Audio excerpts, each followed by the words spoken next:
오늘 말씀 인생의 추수 네 번째입니다. 결산하는 인생 제목 말씀을 드립니다. 자, 가을은 수확의 계절입니다. 농부가 봄에 씨앗을 뿌리고 가을에 거둡니다. 농부가 씨앗을 뿌리는 이유는 거두기 위해서입니다. 곡식이 여물면 농부는 거둡니다. 인생도 흡사합니다. 우리도 뿌릴 때가 있고요, 거둘 때가 있습니다. 우리가 농부가 되어서 씨를 뿌리기도 하고 거두기도 합니다. 또한 우리가 씨앗이 되어서 뿌려지고 우리를 통해서 열매를 맺기도 합니다. 이때 누가 농부일까요? 하나님이 농부이십니다. 하나님이 우리를 뿌리시고 우리를 통해서 열매를 거두십니다. 하나님께서 열매를 거두시는 때가 결산의 때입니다. 우리의 삶을 통해서 열매를 하나님이 거두시는데 그때가 결산의 때입니다. 인생은 우연히 이 땅에 왔다가 가는 존재가 아닙니다. 인생은 하나님의 형상으로 입은 존귀한 자입니다. 하나님의 뜻에 의해서 이 땅에 옵니다. 하나님의 뜻 가운데 이 땅을 떠납니다. 이 땅의 삶은 하나님의 목적을 따라서 삶을 살아가야 합니다. 자, 하나님께서 결산의 때에 보시는 것은 하나님의 목적대로 삶을 살았는지 보시는 것입니다. 성경은 결산을 이야기합니다. 결산의 때를 이야기합니다. 예수님께서도 오늘 본문에 그 이야기를 하십니다. 자, 우리는 이 결산의 날을 생각하며 살아야 됩니다. 자, 그러면 어떻게 살아야 될까요? 첫 번째입니다. 결산의 날을 준비하며 살아야 됩니다. 결산의 날을 알고 있다면 결산의 날을 준비한다는 것은 너무나 상식적인 것입니다. 오늘 본문에 어떤 농부가 나옵니다. 농부가 봄에 씨를 뿌립니다. 씨를 뿌리고 농부는 이 씨앗이 잘 자라는지 종종 밭에 나가서 봅니다. 농부가 밭을 종종 갑니다. 매일 가는 건 아닙니다. 가지 않는 날도 있습니다. 가지 않는 그날 어떤 자가 밭에 가라지를 심었습니다. 농부는 자기 밭에 좋은 씨를 심었는데 어떤 사람이 가라지를 심어서 좋은 씨와 가라지가 함께 자랍니다. 자, 이 가라지가 뭘까요? 이 팔레스타인 땅에 자라는 것은 밀이라고 합니다. 밀을 농사 짓는 것입니다. 가라지는 밀하고 굉장히 비스무리하게 생긴 독보리입니다. 독보리, 잡초입니다. 이 가라지가 뿌려져서 같이 자랄 때는 밀하고 거의 비슷합니다. 그래서 알아차지를 못합니다. 이게 밀인지 가라지인지 자랄 때는 잘 알지 못합니다. 그래서 농부나 농부의 종들도 그 밭에 가라지가 자라는지를 알지 못했습니다. 그럼 언제 아느냐? 열매가 맺을 때쯤에 알게 됩니다. 농부의 종들이 밭에 나가서 보니 이상한 것이 있습니다. 가라지가 있다는 것을 알게 되었습니다. 농부의 종들은 의아해합니다. 아니, 여기에 주인이 좋은 씨를 뿌렸는데 어떻게 가라지가 자랄 수 있느냐? 의아해합니다. 그래서 주인에게 묻습니다. 주인님, 좋은 씨를 뿌리지 않았습니까? 어떻게 가라지가 자랄 수 있습니까? 누가 가라지를 심은 것입니까? 주인이 뭐라고 합니까? 원수가 와서 가라지를 뿌렸다라고 이야기합니다. 가라지를 뿌리는 이유가 뭐죠? 좋은 씨앗이 열매 맺는 것을 방해하기 위해서입니다. 자, 종들은 그 가라지를 보면서 못마땅해합니다. 그러면서 주인에게 이 가라지를 뽑을까요? 라고 제안을 합니다. 이 제안은 굉장히 손쉬운 해결책입니다. 눈에 가라지가 보이니 이 가라지를 뽑는 것이 좋겠다라고 생각을 한 것입니다. 그들의 눈에 가라지가 보이니 이 가라지를 뽑으면 그러면 이 밭에 곡식만 남겠다. 그러면 좋겠다라고 생각을 한 것입니다. 누구나 생각하는 손쉬운 해결책입니다. 여러분, 우리가 인생을 살다 보면 이러저런 문제가 생깁니다. 문제 생길 때에 그냥 눈에 보이는 대로 해결책을 찾으면 손쉬운 해결책입니다. 이 손쉬운 해결책이 해결책이 되는 것이 아니라 문제를 키울 수도 있습니다. 해결하는 것이 아니고 더 복잡해지게 만들 수도 있습니다. 문제의 본질, 이면을 보고 해결책을 찾아야 되는데 그냥 눈에 보이는 대로 이렇게 하면 되겠다라고 했다가는 나중에 더 크게 문제가 커질 수도 있습니다. 예를 들어서 집에 고3 아이가 있다고 생각을 해보십시오. 아이가 공부를 열심히 하다가 어느 순간부터 공부를 안 합니다. 그러면 부모님들의 손쉬운 해결책이 무엇입니까? 잔소리입니다. 그때부터 잔소리를 퍼붓는 것입니다. 야, 너 공부해야지. 너 좀 이렇게 놀면 어떡해? 이제 시험 얼마 남았다고. 너 이러면 큰일 나. 잔소리를 폭풍으로 해대기 시작합니다. 손쉬운 해결책이죠. 보통 부모들이 하는 해결책입니다. 그런데 공부를 열심히 하다가 공부를 하지 않으면 이유가 있는 거죠. 뭔가가 이유가 있습니다. 부모가 모를 뿐입니다. 그럼 어떻게 됩니까? 야, 너 공부를 하다가 왜 갑자기 공부를 안 하니? 너 뭐 걱정이 있니? 혹시 너 뭐 문제가 있니? 뭐 이렇게 물어봐야 될 거 아닙니까? 근데 물어보기는 그냥 바로 그냥 잔소리만 퍼붓죠. 이것이 손쉬운 해결책인 것입니다. 자, 농부의 종들은 가라지가 보이니까 아이 가라지 뽑으면 되겠네 하고 주인에게 제안을 합니다. 근데 주인은 뭐라고 얘기합니까? 뽑지 말라고 얘기합니다. 그거 뽑으면 안 된다는 거죠. 왜 그렇습니까? 그거 뽑다가 곡식까지 뽑을 수 있다라고 이야기합니다. 자, 여러분 29절 보십시오. 주인이 이르되 가만두라. 가라지를 뽑다가 곡식까지 뽑을까 염려하노라. 이 가라지가 심겨지면 가라지도 뿌리를 내립니다. 그러면 가라지가 뿌리를 어디로 내리는고 하니 좋은 씨앗, 즉 곡식 거기에 뿌리를 내려서 곡식과 뿌리가 엉킨다고 합니다. 그러니까 엉켜버린 거죠. 자, 그런데 만약에 이 농부의 종들이 가라지를 뽑아버리면 그러면 같이 뽑히는 것이 뭡니까? 곡식이 같이 뽑혀버린다는 것입니다. 종들은 눈에 보이는 가라지만 봤습니다. 그런데 주인은 그 뿌리를 본 것입니다. 문제의 근원을 보고 있는 것입니다. 자, 이 말씀을 들을 때 이런 궁금증이 생겼죠. 씨가 뭡니까? 그 씨가 도대체 뭐고 이 가라지는 도대체 뭡니까? 라는 의문이 생길 것입니다. 자, 씨가 뭘까요? 여러분 38절에 보면 좋은 씨는 천국의 아들들이요 가라지는 악한 자의 아들들이요 라고 나옵니다. 좋은 씨는 하나님의 자녀입니다. 자, 그러면 가라지는 악한 자에게 속한 자들입니다. 그러면 이 가라지는 도대체 누구를 지칭할까요? 교회 밖에서 악을 행하는 사람을 이야기할까요? 그렇지 않습니다. 교회 안에 있는 사람을 지칭합니다. 교회 안에는 하나님의 자녀들도 있지만 하나님의 자녀들 아닌 사람들도 있다는 것입니다. 교회 안에서는 함께 예배합니다. 함께 봉사합니다. 함께 기도합니다. 분간이 잘 안 된다는 것입니다. 하나님의 자녀 아닌 사람이 교회 속에 있을 때는 이게 분간하기가 어렵다는 것입니다. 자, 그러면 농부는 이걸 뽑지 말라고 했죠. 이거 도대체 무슨 말씀일까요? 자, 어떻게 적용을 하면 될까요? 자, 교회 안에서 예수 믿는 분들도 있지만 믿지 않는 분들도 같이 있습니다. 뭘 하지 말라는 것입니까? 믿는지 안 믿는지 분간하고 골라내고 하지 말라는 것입니다. 만약에 사람이 이것을 하게 되면, 즉 이제 제가 그거 하는 거죠. 제가 여러분 보시고 이분은 하나님 자녀가 아니야. 이분은 하나님 자녀. 제가 골라내는 것입니다. 이렇게 되면 어떤 일이 벌어진다는 것입니까? 하나님의 자녀들도 거기서 같이 나올 수 있다는 것입니다. 왜냐하면 사람은 다 모릅니다.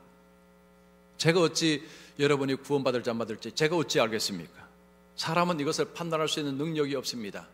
그래서 누가 구원을 받을지, 누가 구원을 받지 않을지를 판단하고 정죄하고 하지 말라는 것입니다. 자, 그러면 이단이 들어오면 그것도 가만히 놔둬야 됩니까? 라고 아마 의문이 드실 것입니다. 이건 다릅니다. 이단이 오면 걸러내야 됩니다. 왜요? 이단은 잘못된 것을 가르치기 때문입니다. 다른 복음을 전하는 자는 저주를 받는다고 말씀합니다. 즉 다른 복음, 잘못된 것을 가르치는 것은 막아야 됩니다. 왜냐? 교회를 보호하기 위해서입니다. 그러나 한 개인이 예수를 믿는지 천국 갈지 말지 이걸 판단해서 걸러내고 이건 하지 말라는 것입니다. 이것은 나중에 마지막에 주님이 하실 것이라는 거죠. 그건 주님의 몫이라는 것입니다.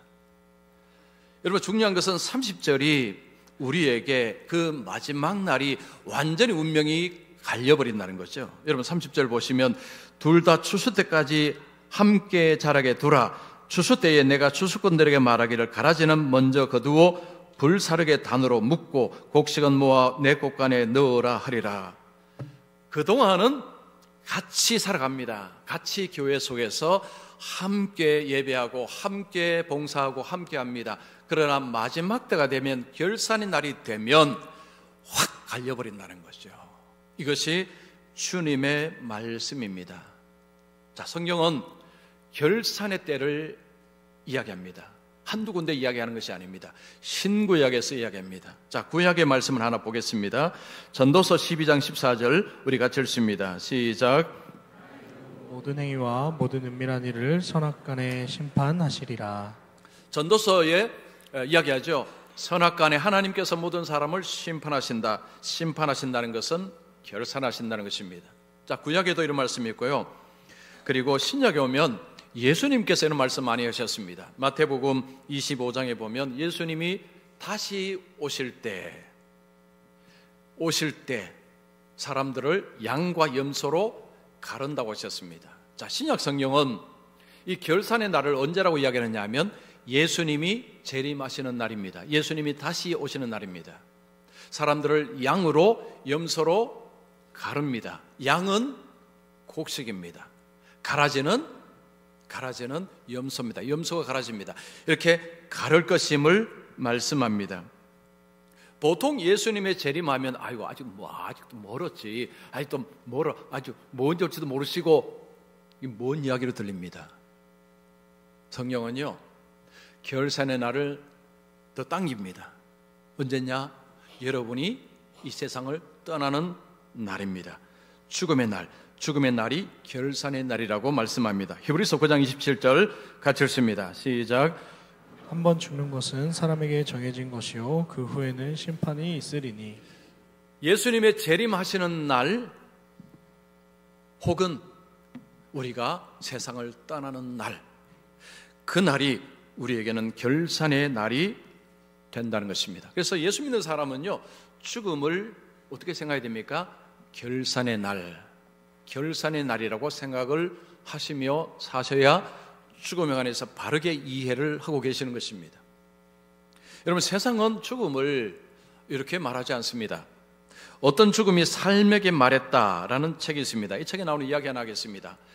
70세 된 어떤 노인이 이제 암에 걸려서 세상을 얼마 살지 못하게 됐습니다. 의사에게 물어봅니다. 제가 얼마나 더 살까요? 의사가 정직하게 말해줍니다. 한 6개월 정도 살 것 같습니다. 그러자 그 노인분이 그런 대답을 합니다. 이렇게 허무하게 죽고 싶지는 않습니다. 이제부터 제가 하고 싶은 것을 하면서 살다가 떠나고 싶습니다 라고 말합니다. 자, 그러면서 그분이 6개월 동안 자신이 하고 싶은 것, 속칭 버킷리스트죠, 이거를 하나씩 하기 시작합니다. 근데 그 내용은 사소한 것들입니다. 예를 들면 아내와 바닷가로 여행가서 해산물 요리 먹기, 종일 바다 구경하기, 좋아하는 노래를 모아 자식들에게 선물하기, 손주들에게 편지 쓰기, 고향 친구들에게 밥 사주기, 예전에 싸웠던 친구에게 연락하기, 사소한 것들이죠. 자, 이 노인분은 이제 6개월 동안에 이것을 하나씩 하기 시작합니다. 그리고 의사를 만날 때에 자신이 하고 있는 것을 이야기합니다. 그러면서 이런 말 합니다. 이전에 이렇게 살지 못한 것이 너무 후회됩니다. 여러분, 세상은 죽음을 그냥 전등불 꺼지는 것처럼 이야기합니다. 내가 하고 싶은 삶, 내가 원하는 삶을 살다가 어느 순간에 맞이하는 것을 죽음이라고 이야기합니다. 그래서 누가 잘 살았느냐? 자기가 하고 싶은 것을 하다가 하는 가운데서 죽음을 맞이하면 잘 죽으셨다라고 이야기합니다. 그러나 성경은 그렇게 말씀하지 않습니다. 여러분, 세상은 그렇게 말하지만요, 성경은 그렇게 말씀하지 않습니다. 내가 살고 싶은 대로 살다가 맞이하는 죽음이라고 말하지 않습니다. 죽음은 하나님과 마주하는 때라고 이야기합니다. 그 죽음은 결산의 날이라고 말씀합니다. 여러분, 세상 말에 속지 마십시오. 성경은 죽음을 결산의 날이라고 이야기합니다. 우리는 죽음을 결산의 날로 생각을 하고 준비하며 살아야 합니다. 자, 그러면 결산의 날에 중요한 것이 뭐죠? 열매입니다. 하나님께서 우리에게 원하시는 것은 열매입니다. 자, 그러면 이 열매를 어떻게 맺을 수 있을까요? 두 번째입니다. 오늘을 곡식으로 살라. 자, 우리가 하나님이 원하시는 열매를 맺기 위해서 정말 중요한 것은 곡식으로 살아야 합니다. 이게 무슨 말일까요? 내가 곡식이 아닐 수도 있다는 이야기입니다. 여러분이 곡식이 아니고 가라지일 수도 있다는 이야기입니다. 이게 무슨 이야기입니까? 내가 가라지라뇨. 자신을 가라지라고 인정하는 말이 아니고 내가 혹 가라지일 수도 있다라고 생각을 해보라는 것입니다. 자, 앞에서 가라지는 어디에 있다고 했습니까? 교회 안이라고 했습니다. 똑같이 예배드립니다. 똑같이 기도합니다. 똑같이 헌금합니다. 똑같이 봉사합니다. 별로 차이가 나지 않습니다. 그런데 어떤 사람은 곡식이고 어떤 사람은 가라지라는 것입니다. 이것이 주님의 말씀입니다. 자, 그러면 여러분, 곡식의 특징이 뭘까요? 성경에서 하나님의 자녀의 특징 여러 가지가 있지만 제가 세 가지로 한번 정리를 해보겠습니다. 첫 번째는 성령이 있는가가 중요한 특징입니다. 그리스도의 영이 없으면 그리스도의 사람이 아니라고 말씀합니다. 그리스도의 영은 성령입니다. 자, 그리스도의 영이 성령이 우리 속에 들어오셔서 무슨 일을 하십니까? 죄를 깨닫게 하십니다. 아, 내가 죄인이구나. 세상에 무슨 죄를 지어서 죄인이 아니고 내가 하나님 앞에 죄인이구나. 그리고 죄를 지으면 그 죄 때문에 상당히 불편합니다. 힘듭니다. 그래서 회개를 합니다. 하나님의 자녀의 특징은 성령을 통해서 죄를 의식하고 죄에 대한 민감성이 생기고 회개하는 삶을 살아갑니다. 이것이 중요한 첫 번째 특징입니다. 두 번째는 하나님의 말씀에 순종하려고 애쓴다는 것입니다. 예수님 말씀하셨죠. 너희가 나를 사랑하면 나의 계명을 지키리라. 하나님을 사랑하면 하나님의 계명을 지킨다고 했습니다. 여러분, 하나님의 자녀도 온전히 순종하느냐? 그렇지 못합니다. 온전히 순종하지 못하지만 순종하려고 합니다. 이게 특징입니다. 순종해야 된다고 당연히 받아들입니다. 내가 순종하지 못하는 것에 대해서 애통해합니다. 순종하고자 합니다. 이것이 특징입니다. 그리고 그 순종의 이유가 하나님을 사랑해서 그렇습니다. 하나님을 사랑함으로 내가 하나님께 순종하는 것이 당연하다고 생각합니다. 두 번째 특징입니다. 세 번째는 형제를 사랑하는 것입니다. 자, 우리 다 같이 요한일서 3장 14절 말씀 읽습니다. 시작. 우리는 형제를 사랑함으로 사망에서 옮겨 생명으로 들어간 줄 알거니와. 하나님의 자녀의 특징, 형제를 사랑한다는 것이요. 형제는 같은 교회 속에 있는 우리 다른 사람을 지칭하는 것이 첫 번째입니다. 사랑한다는 것이 뭐죠? 관심을 가지고, 그리고 들어주고, 또 이해해주고, 때로 용서해주고, 이것이 사랑입니다.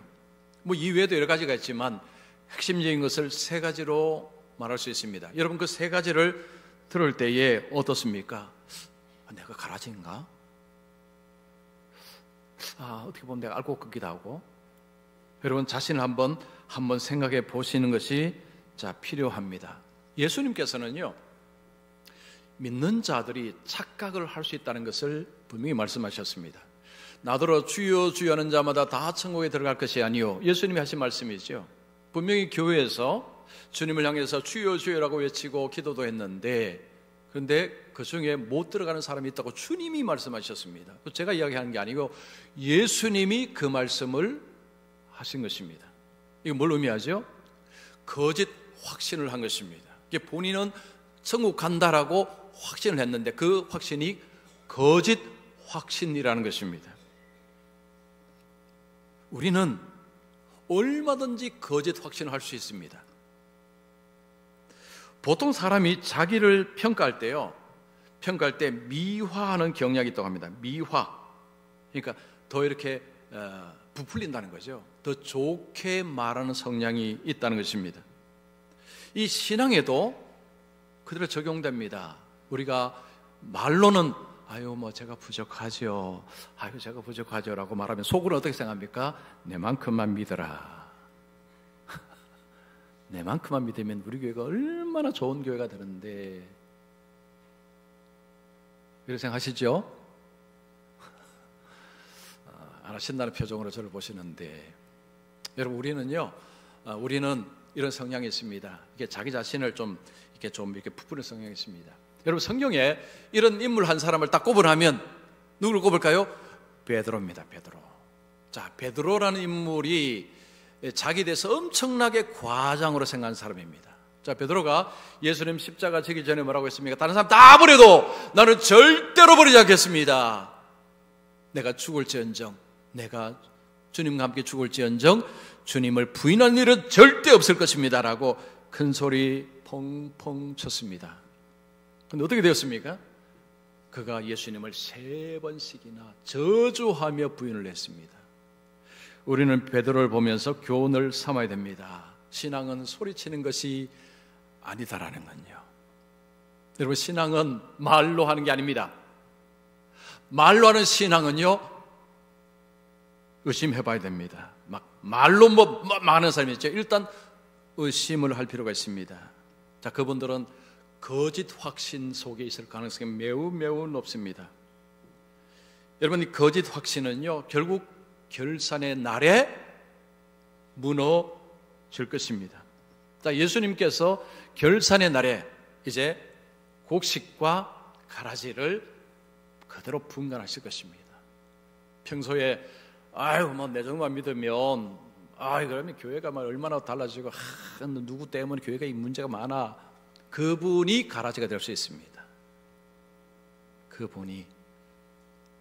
그래서 우리가 이 말씀은요, 그건 저를 포함해서 우리 스스로가 내가 가라지가 아닌가라는 의심을 한번 해볼 필요가 있다는 거죠.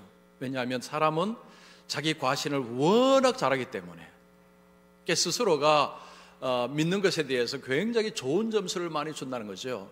1부터 10부 되면 한 8점 정도, 그 정도 되면 한 8점은 주지 않겠나. 근데 주님은 빵점인데 우리 스스로는 그런 식으로 얼마든지 생각할 수 있다는 것입니다. 그래서 신앙은요, 자기 과신으로 하면 위험하다는 것입니다. 곡식으로 우리가 산다는 것 자체가요, 여러분 곡식으로 사는 삶에는 목표가 있습니다. 하나님이 목표를 주십니다. 여러분 인생에 목표가 있는 것 없는 것은 천지 차이입니다. 목표가 있으면 뭐가 달라질까요? 인생의 방향이 딱 정해집니다. 목표가 없는 사람은요, 이리저리 왔다리 갔다리 합니다.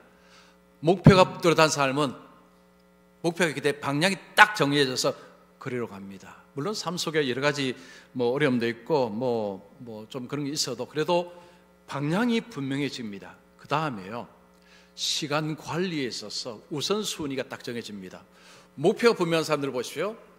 시간 씀씀이가 그 목표를 따라서 시간을 배열합니다. 그래서 그 목표를 달성하는 것이 너무너무 중요하기 때문에 그 목표를 중요하게 여기고 우선순위를 앞에 배치합니다.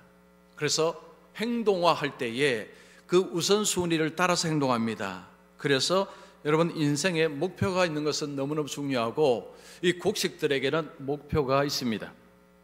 제가 연말까지 목표를 세운 것이 하나가 있습니다. 뭐 아시는 분은 아시겠지만 책을 30권 쓰는 것입니다. 30권. 자, 여러분 오늘 번호가 몇 번인지 아십니까? 17번입니다. 16번, 17번. 그러면 13번 남았죠. 13권. 자, 주일이 지금 다음 주일하고 12월 넷째 주 하면 5주 남았습니다. 5주. 5주 안에 13권을 써야 됩니다. 연말까지 30권을 쓰기로 목표를 삼았으니 제가 연말까지 30권을 못 쓸 수도 있습니다. 못 쓸 수도 있어요. 목표입니다. 목표가 30권입니다. 여러분 그렇다고 못 쓴다는 보장도 없습니다. 쓸 수도 있습니다. 중요한 게요, 이 목표를 딱 잡고 가니까 시간 배열이 딱 그쪽으로 배열이 딱 되었습니다.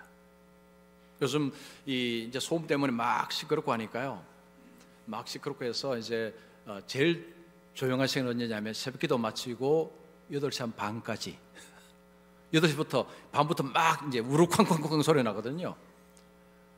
그 다음에 오후 5시 이후 막 오후 한 4시까지 막 쿵쾅쿵쾅 하기 때문에 그 이후 시간, 책 쓰는 것은요 이 고도에 집중을 해야 됩니다. 그래서 그 시간을 활용하는 것이 써야 되기 때문에 이걸 써야 된다고 스스로가 이 목표를 잡았기 때문에, 그래서 이번 주도 2권 썼습니다. 2권. 지난주 2권, 이제 한 주에 한 권이 아니고 2권씩입니다. 다음 주는요 3권 나옵니다. 3권. 이제 무슨 책 나올지도 모르죠. 하도 많이 나오니까. 그런데 왜 이렇게 쓰는 줄 아십니까? 이유는 딱 하나입니다. 여러분들을 훈련하는 교재로 만들기 위해서입니다. 훈련 교재입니다. 자, 여러분께서 이 책을 보시면 그 책 안에 질문, 소그룹 질문, 개인 묵상 질문, 그리고 일주일 동안 그 나눔 질문, 일주일 이 질문 있는 거 여러분 다 보셨을 것입니다. 그거요, 이게 훈련 내용입니다. 그래서 지금 보시면서 여러분 보시면 이거 훈련 교재가 되겠다라고 생각하실 것입니다. 여러분 설교가 훈련 교재 중에 최고입니다. 이것은 모든 목회자들이 인정하는 것입니다. 미국의 목회자들도 사실은 설교를 가지고 이런 교재를 많이 만들어냅니다. 이제 엘리베이터가 서게 되면 공간이 많이 생깁니다. 이 많은 공간을 뭐 할 것이냐? 소그룹하고 훈련하겠다는 것입니다. 이것을 준비하면서 일단 연말까지 30권을 여러 가지 제목으로 만들어내고자 합니다. 여러분 곡식이 가지고 있는 삶의 목표, 자, 하나님이 곡식들에게 삶에 주신 목표가 뭘까요? 예수님 닮는 것입니다. 자, 로마서 8장 29절 말씀 우리 같이 읽습니다. 시작. 하나님이 미리 아신 자들을 또한 그 아들의 형상을 본받게 하기 위하여 미리 정하셨으니. 신약 성경은요 예수님 닮는 것이 곡식의 목표라고 이야기합니다. 자, 제가 질문할게요. 여러분 이 땅에서 예수님 온전히 닮는 것이 가능할까요? 불가능할까요? 불가능합니다. 예수님과 우리 사이는 간극이 너무 큽니다. 그래서 우리가 아무리 예수를 잘 믿어도요 이 땅에서는 예수님을 온전히 닮는 것은 불가능합니다. 자, 중요한 것은 목표입니다. 목표. 불가능하지만 예수님 닮는 것이 삶의 목표가 되는 것이 곡식의 목표라는 것입니다. 이것은 성경이 하나님이 알려주신 것입니다. 자, 우리가 여행 계획을 할 때에 여행 계획을 할 때하고 여행지 갔을 때하고 여러분 어느 쪽이 행복도가 높은지 아십니까? 여행 계획 짤 때가 행복도가 높습니다. 여행 계획 짤 때는요 우리 어디 가지? 우리 뭐 먹을까? 그러면서 같이 전부 마음을 같이 다 모읍니다. 그래서 막 일심동체가 되었고요. 그래 그거 먹자, 거기도 가자. 막 그러지 그래 하도 이렇게 합니다. 여행지 가서 싸웁니다. 여행지 가서 나 저거 갈게, 아니 여기 갈게, 뭐 이러다가 싸우기도 하고요. 그리고 피곤합니다. 돌아다니는 것이 피곤하죠. 그래서 여러분 여행 계획을 짤 때가 훨씬 행복도가 높아집니다. 우리가 예수님을 닮는 것은 이 땅에서는 불가능합니다. 불가능합니다. 근데 중요한 것은요 과정입니다. 과정이 중요합니다. 자, 하나님께서 우리가 이 땅에서 예수님 닮는 것이 불가능하다는 것은 예수님 하나님 왜 모르시겠습니까? 근데 이 목표를 주시는 것은 이 과정이 우리에게 필요하기 때문입니다. 과정이 우리에게 필요합니다. 이 과정은 변화가 일어날 과정입니다. 여러분, 우리 하루는요, 인생 전체를 보면 점 같은 하루입니다. 꼭 점 같습니다. 오늘 하루 24시간은 굉장히 길지만 인생, 지금까지 살아오신 인생을 생각하실 때 하루는 그냥 점 같은 것입니다. 그 점 같은 것들이 모여서 결국은 오늘의 여러분이 되신 것입니다. 우리의 하루는 점 같은 것입니다. 근데 이 점 같은 하루가 순종으로 살아가는 하루가 된다면 우리 삶에 변화가 계속해서 일어난다는 것입니다. 근데 그 순종이 엄청나게 큰 순종이 아니고 작은 순종입니다. 여러분, 작은 순종을 하는 것이 계속해서 변화를 일으킨다는 것입니다. 그래서 우리의 일상은요, 큰 것이 아니라 작은 순종이 필요합니다. 자, 그래서 여러분, 우리 일상에서 작은 순종을 할 수 있는 방법, 또 책 이야기할게요. 여러분, 이 책에 월화수목금토주일 뭘 해야 될지가 있습니다. 물론 모든 책에 있는 것은 아닙니다. 그러나 대부분 책에 있습니다. 여러분께서 이걸 보시면 월요일날 내가 이제 뭐 해야 되지? 뭐 여기 월요일 또 친절하게 또 달 줍니다. 내가 월요일날 뭐 해야 될지, 그럼 화요일날 뭐 해야 될지. 그래서 어떤 분이 그러셨어요. 저를 꼼짝도 못하게 만드세요. 뭐 어떤 분이 그런 이야기 하셨어요. 뭐 제가 통제하는 건 아닙니다. 아닌데 이 의도는 그겁니다. 매일매일을 그 작은 점 같은 하루하루를 주님 앞에서 작은 순종을 하면서 살아보자는 것입니다. 여러분께서 오늘 나온 책이든지 아니면 지난주 책이든지요, 여러분 사서 한번 매일매일 한번 해보십시오. 그 작은 순종을 한번 해보십시오. 그 변화가 우리에게 필요합니다. 자, 우리는 예수님을 닮는다는 큰 목표를 향해서 작은 점 같은 그런 사소한 순종을 통해서 변화가 일어납니다. 자, 그런 가운데서 주님이 부르시는 그날 주님 앞에 열매가 있다는 것입니다. 열매가 맺혀지는 것입니다. 우리가 맺는 것이 아닙니다. 하나님께서 우리의 삶 속에 열매를 맺혀 가시는 것입니다. 결산의 날은 있습니다. 신구약 성경이 모두가 하는 것입니다. 결산의 날이 있다면 결산의 날을 준비하는 것이 옳습니다. 결산의 날을 어떻게 준비합니까? 곡식으로 사는 것입니다. 곡식으로 살아갈 때 삶의 목표는 예수님을 닮는 것으로 정해집니다.